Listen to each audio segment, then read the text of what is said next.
Je suis Didier Parent, je suis le responsable du musée aéronautique et spatial Safran. On est aujourd'hui à l'IPSA pour présenter quelques-uns de nos matériels qu'on expose au sein de notre musée. On a quelques moteurs qui sont présentés là, un TB1000, un ATAR, un Marboré, l'Arzac, et puis un train d'atterrissage et un système de freinage qui sont une toute petite partie des équipements que produit aujourd'hui Safran.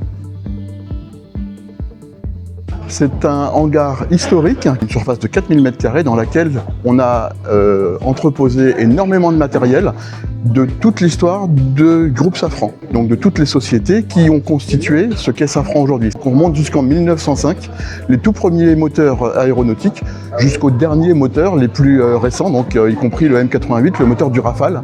On a une galerie spatiale, on a toute une galerie d'équipements aéronautiques, de trains d'atterrissage, de systèmes d'oxygène, de sièges, de cabines. Et je pense que c'est important de savoir ce qu'ont fait les anciens. Comment ils l'ont fait et avec quels moyens ils l'ont fait et quels résultats ils ont obtenus. Et les technologies que l'on emploie aujourd'hui, elles datent pour certaines de très très longtemps.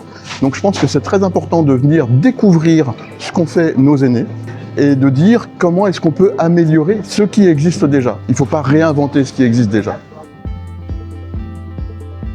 À avoir des systèmes propulsifs qui consomment le moins possible, qui soient renouvelables, recyclables, qui utilisent des carburants alternatifs, qui utilisent de l'hybridation.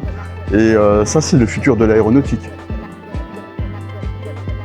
Donc moi, j'aime bien le Larzac.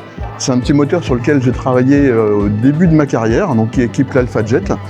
Et en fait, quand on pense à aéronautique en France, dès qu'on voit la patrouille de France avec les Alpha Jet, ça fait un peu rêver. C'est des très belles images et on oublie que derrière ces belles images, il y a ces petits moteurs qui galopent et qui font en sorte que ces avions fassent de si belles figures dans le ciel.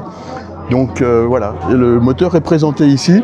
C'est un moteur qui a un peu d'âge, il date de 1979, mais comme vous pouvez le voir aujourd'hui dans toutes les démos, dans tous les shows, il est toujours très vaillant.